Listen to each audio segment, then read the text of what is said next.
अगर तुम भी बागेश्वर धाम जाना चाहते हो, उठाओ दोनों हाथ। जो नर बागेश्वर आता है, वह सकल पदारथ पाता। जो नर बागेश्वर आता है, वह सकल पदारथ पाता। अगर तुम भी बालाजी की कृपा पाना चाहते तो कहो जय जय जनक लली की जय, ओ जय जय सिया रघुवर की जय। ओ जय जय जनक लली की जय, जय जय सिया रघुवर की जय। जय जनक लली की जय, जय जय सिया रघुवर की जय। जय जय जनक लली की जय, जय जय सिया रघुवर की जय। ओ जय जय जनक लली की जय, जय जय सिया रघुवर की जय। हाँ जय जय सिया रघुवर की जय, जय जय सिया रघुवर की जय। ओ जय जय सिया रघुवर की जय, ओ जय जय सिया रघुवर की जय। बोल गौ माता की, बोलो बागेश्वर हनुमान जी महाराज की, सन्यासी बाबा की। तीनों पंडालों में जो जहां खड़े हैं, बैठे हैं, कुछ लोग वहां पुल के ऊपर चढ़े हैं, कुछ लोग बगल में अंदर आने के लिए लड़े हैं, हैं? फिर भी बागेश्वर हनुमान जी के दरबार में पड़े हैं।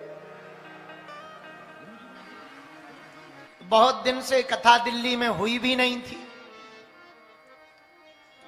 इस पश्चिमी बिहार के पावन प्रांगण में इस कथा के मुख्य यजमान के रूप में श्री राम गोपाल गोयल जी, रवि गुप्ता जी, वीरेंद्र गोयल जी, देवेंद्र सिंह जी और सुंदर गर्ग जी, आप लोगों ने मिलकर विशालतम आयोजन का दिव्य संकल्प लिया।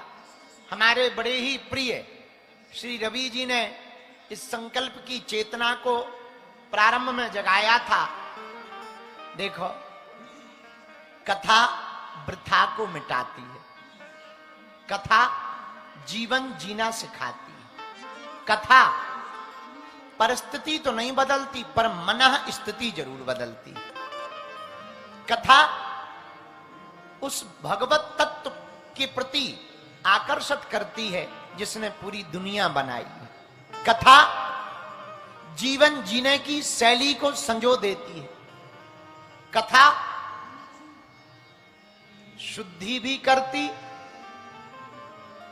बुद्धि भी शुद्ध करती और मन की चेतना को जागृत करके आत्मा को परमात्मा से मिलाने का काम भी करती है। जिसकी जिंदगी में कथा है, उसकी जिंदगी वृथा से दूर है। लाखों लोग ऐसे हैं कि उन पे वृथा के लिए तो टाइम है, कथा के लिए नहीं। परिणाम वो वृथा में ही मरे जाते हैं। पर लाखों लोग ऐसे हैं जिन्हें कथा के लिए भी टाइम है। भैया, जिनके पास कथा के लिए समय है, उनका वृथा का निपटना तो पक्का ही पक्का है। बोलो सीताराम, जोर से बोलो। और हम सोच रहे थे किस पे कथा सुनाएं, तो आने के पहले विचार ही कर रहे थे, पर हमने निर्णय कर लिया हम सुंदर कांड के ऊपर हनुमान जी की कथा को सुनाएंगे।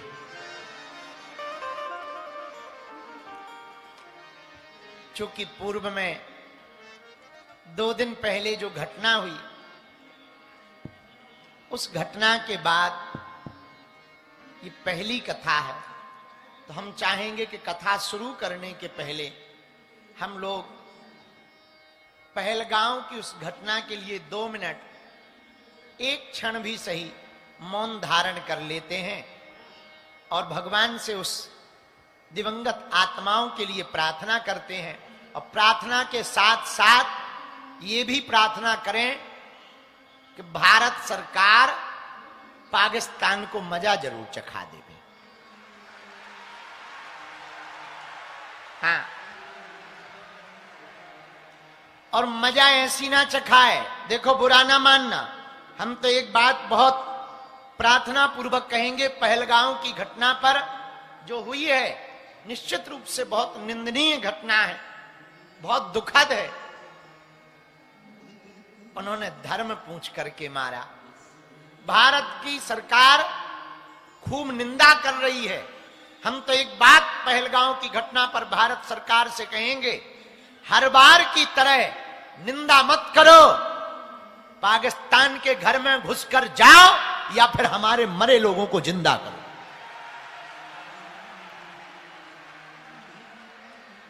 हम लोग निंदा करते रहते हैं, अब वो हर बार आकर के मार जाते हैं। इसलिए अब निंदा की जरूरत नहीं है, अब तो घर में घुसकर ईंट का जवाब पत्थर से देने की जरूरत है।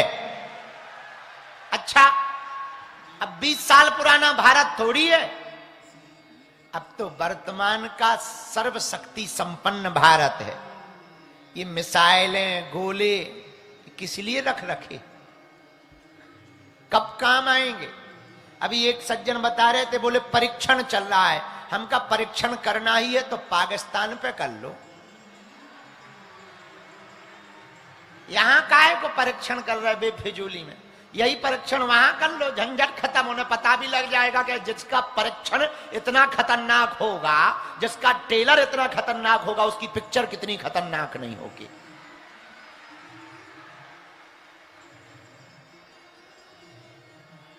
तो वर्तमान में जो पहलगांव में घटना हुई बहुत विचित्र हुई। हम लोग कथा प्रारंभ करने के पहले सब लोग दोनों हाथ जोड़ लो, अच्छे से बैठ जाओ और कुछ क्षण मौन धारण करके उन आत्माओं के लिए कि उन्हें भगवान अपने चरणों में स्थान देवे। और देखो कितने दुर्भाग्य की बात है, हिंदुस्तान में 80% हिंदू हैं। कितने हिंदू हैं बोलो, बताओ? हिंदुस्तान में जहां 80% हिंदू हैं, वहां ही हिंदू होना घातक हो गए। ये दुर्भाग्य है। जिन्होंने शरीर छोड़ा उनके परिवार को हनुमान जी बल देवे। भारत के पास यही समय है, सही समय है पाकिस्तान को ठिकाने लगाने का।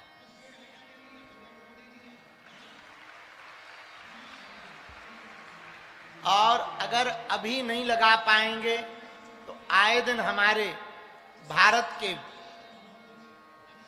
वीर सैनिकों पर ये गोलीबारी करेंगे, आए दिन कश्मीर की शांति को भंग करेंगे। हम तो ये कहेंगे मौका इससे बेहतर दोबारा भारत को मिलना नहीं है। तत्क्षण तैयारी करें और पीओके को भी भारत में लाने की बात रखें।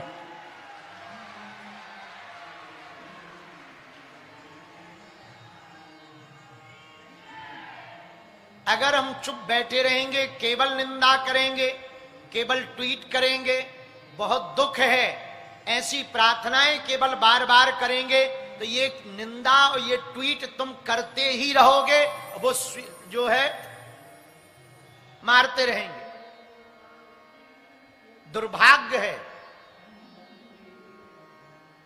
हम सबका हिंदू होकर के आज हिंदुओं के ऊपर दूसरे मजहब के लोग, जहां 80% हिंदू हैं, उस हिंदुस्तान के देश में, हिंदुस्तान में हिंदुओं पर केवल धर्म के नाम पर गोली चलाई जा रही है।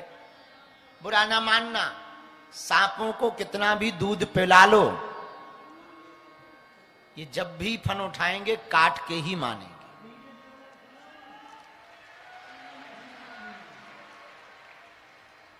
इसलिए हम लोगों को एक बात बहुत पुरजोर तरीके से भारत सरकार से प्रार्थना करनी होगी कि अब बहुत हो गया है। हम लोग कब तक अपने लोग खोएंगे, कब तक अपना बेटा खोएंगे, कब तक अपने भाइयों को खोएंगे, कब तक अपने सैनिकों को खोएंगे, कब तक ये उपद्रव सहते रहेंगे, कब तक ये गोलीबारी सहते रहेंगे, कब तक बमबारी सहते रहेंगे, कब तक हम लोग निंदा करेंगे, कब तक शोक मनाएंगे, कब तक संवेदनाएं व्यक्त करेंगे और कब तक प्रार्थनाएं करेंगे। भैया राम जी ने भी 3 दिन तक प्रार्थना करी समुद्र से, विनय न मानत जलद जड़ गए 3 दिन बीत, और बोले राम सकोप तब भय बिन होए न प्रीत। बिना भय के प्रीति नहीं होती है।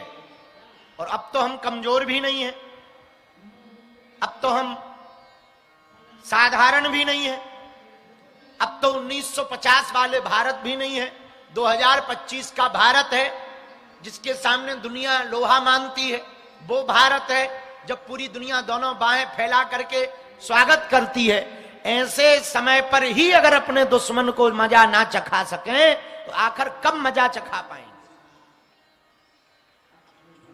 तो आज की कथा हम पहलगांव में हुई घटना के उस निंदनीय कृत्य को जो विधर्मियों ने किया है, उस भाव को देखते हुए हम व्यासपीठ से संपूर्ण भारत के लोग हनुमान जी से प्रार्थना करते हैं, हिंदुओं को बल मिले, हिंदुस्तान की रक्षा हो गए और भारत सरकार जल्दी से जल्दी पाकिस्तान के 26 दूनी 52 लोगों का हिसाब किताब ठीक करके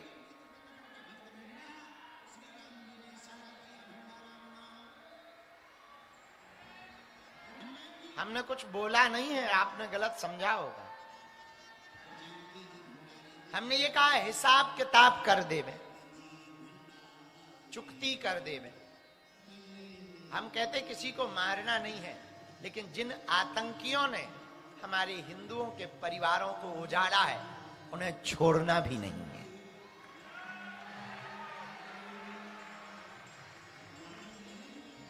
निर्दोष लोगों पर गोलीबारी की है। हनुमान जी से हम सब प्रार्थना करते हैं। आज की कथा को हनुमान जी के चरणों में 2 मिनट भाव पूर्वक गाते हुए सुंदरकांड को प्रारंभ करते हैं।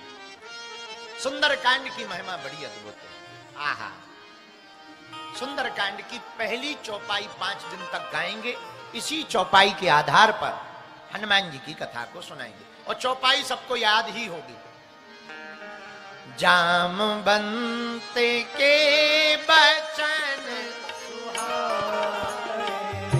जामवंत के बचन सुहाए, जामवंत के बचन सुहाए, जामवंत के